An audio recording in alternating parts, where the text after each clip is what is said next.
guys, Jamie here. So today I just wanted to discuss PTSD and trauma and how it's related to sugar.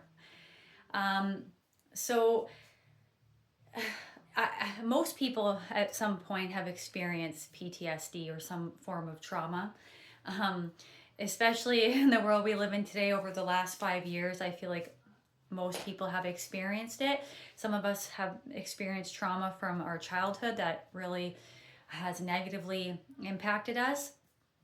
And so the sugar connection with trauma is when you are restricting carbohydrates and you're eating a high fat, high protein diet, and you're not getting glucose to the cells. Maybe you're eating a lot of processed food with fat and sugar together, and the fat is blocking the sugar from getting into the cell, causing insulin resistance. And so then you're not getting sugar to the cells, to the brain. It's very important. Okay, the brain, the cells, it wants the sugar. So when someone has been traumatized, they're more likely to be traumatized by an event when they don't have glucose coming in or glycogen reserves. The glucose, what we run on, actually protects your brain when you're in a traumatic situation. Maybe it's a one-off life-altering event. Maybe it's something that's ongoing in a relationship, day after day for years.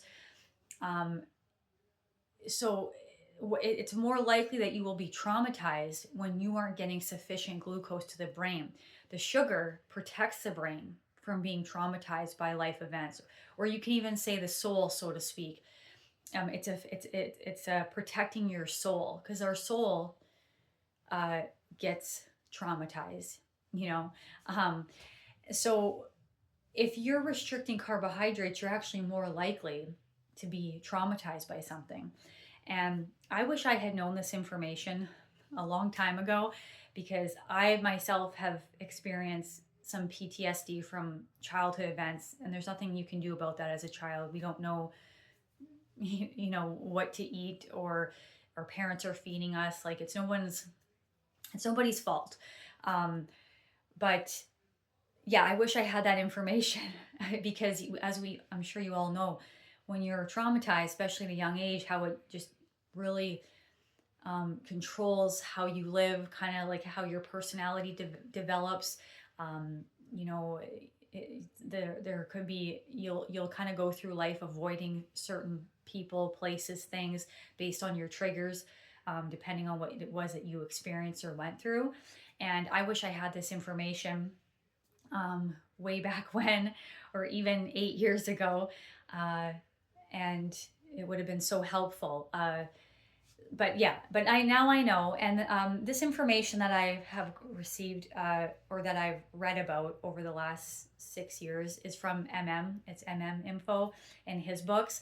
And he talks about how the brain runs on glucose, and how, yes, you're more likely to be traumatized by an event or an ongoing situation when you're not getting in enough glucose, because the glucose is what actually protects the brain from, kind of being surged by adrenaline. Because if you're not having glucose and you're having high fat, when you're under these intense ongoing conditions or a life-altering event, adrenaline scorches the brain, and the adrenaline floods through your body, and it has that that really horrible effect where it causes heart palpitations and anxiety and all these horrible feelings. And so I wish I had this information back then. And so that is an explanation as to why, like, let's say you have two people and they were both in the same car accident, and let's just say one person comes out and they're fine, like they go on living and they're not really affected by the event, and then the other person is really traumatized. Like they might avoid highways, or they might get upset with the sound of vehicles going by, or maybe if they were trapped in a small space in the car, they would have fear of small spaces. I mean, makes perfect sense, right? That would bother you. But you'll have two people, and one is traumatized and one isn't. And it's like, yeah, how do you make sense of that? And when I read his information, I was like, yeah, that makes a lot of sense.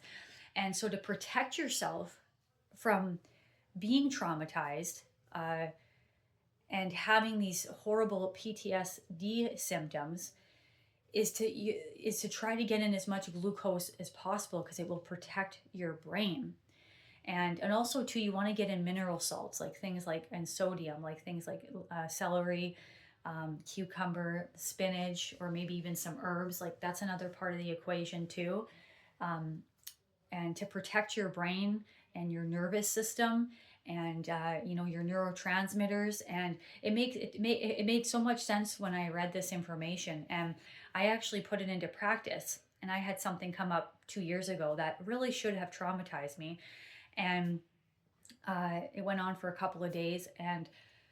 But I had this information, and I was like, but I was already eating high carb, but I was like, I am just gonna, I was getting raw honey in like every 35 minutes to 45 minutes. That whole 2 days, I just, just a spoonful, whatever was quick and easy. Because when you're under stress, sometimes you don't want to eat, but we do need to eat. You need to get the glucose in. And I wanted to eat something that was in the absence of fat, because if you have the fat and sugar together, the fat's going to block the sugar from getting into the cell, and you're going to have insulin resistance, and you're not actually going to feed the brain, the nervous system that you want to. So you want to have sugar in the absence of fat. So things like fruit is amazing, raw honey, maple syrup, cane sugar, potatoes, sweet potatoes, pumpkins, squash, greens, veggies, rice noodles, things like that. And you want to have it in the absence of fat. But anyway, so I put this to the test, and I was just pounding out like so much honey. I went through so much honey in those 2 days, and I was having banana smoothies, and what else? Lots of orange juice, just because it was quick. And I was trying to get some lots of spinach in as well, because that provides the sodium and the mineral salts, and that helps protect the brain and the nervous system as well. And I put it to the test, and I have to say, like 2 years later after this event, which really should have traumatized me, or I should have been left with some sort of symptoms from it, I actually don't feel much about it at all. And I was like, wow, that's fascinating.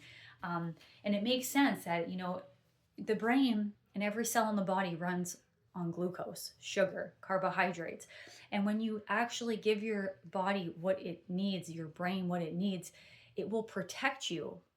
It will protect you.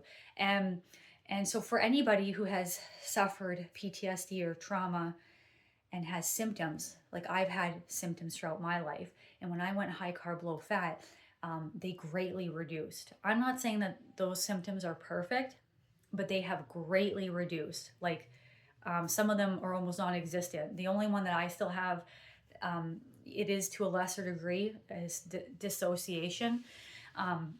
And that's an uncomfortable one. I mean, they're all uncomfortable, but it has lessened, but that's the one that like really still lingers, and it's uncomfortable. And I'm like, why can't I just crack that symptom? Like, how much glucose do I need? But, trauma is complex, and those symptoms are complex. And I'm not saying that this will completely erase everything, but for me, it greatly reduced the symptoms. It greatly reduced the suffering. You know how you can get angry when you're triggered. Maybe you have avoidant tendencies. We tend to avoid, people, places, or things. Like the racing heart, things like that. A lot of them have completely disappeared. But the dissociation for me is still there. But yeah, so if you actually get glucose to the brain, it will greatly reduce. So people who have been traumatized actually need so much more glucose, because people who have been traumatized, when they're out in the world, they get triggered a lot. You can get triggered in your environment, at work, out in society, at home, depending on what it was that you went through. And every time you kind of get triggered, you go into a fight or flight, and you're releasing adrenaline, which is hard on the body to happen day in and day out, and you'll get your symptoms. the wide range of symptoms that we can get. So getting in the glucose will really help reduce those symptoms. And a lot of times people, when they've been traumatized, they go to drugs and alcohol. Drugs and alcohol are like, the brain wants the glucose, but the drugs and alcohol are like a supplement, so to speak, that kind of takes glucose's place, the sugar's place. And that's why people go to drugs and alcohol, because it will a lot of times it will release adrenaline that makes them feel good, that keeps them kind of mentally sharp and well. It kind of can feel good sometimes. But really what the brain is it wants the sugar and not the drugs. So you'll actually find too that when you want to get off stimulants or medications or drugs, hard drugs, it's actually best if you start cranking the sugar, okay? The fruit, raw honey, potatoes, and it will actually make it easier to get off those terrible drugs. But yeah, so that's information, and I've applied that now for the last few years, and I just thought it was fascinating, and it definitely helped me, and it really makes sense to me. But you guys let me know if that makes sense to you. And you can try putting that into place. Like if you're in an ongoing situation that's stressful, just cranking in that glucose and just kind of pay attention. Like, is it actually benefiting you? Like it's making you more calm, because when you get glucose to the brain, you are way more calm than if you were eating processed food with fat and sugar combined. Because when you get the glucose to the brain, there's a calmness, like an energy, like you can still be energized, but there's a calmness to you. So yeah, but anyways, I just thought I would share that with you guys, and maybe you can put it to the test and just see if it helps you, and kind of like document. But yeah, it definitely worked for me, so I thought I would share that with you. And yeah, so that's my video for today, guys. Thank you so much for watching, and I'll be back again for another video. Thanks, guys. Bye.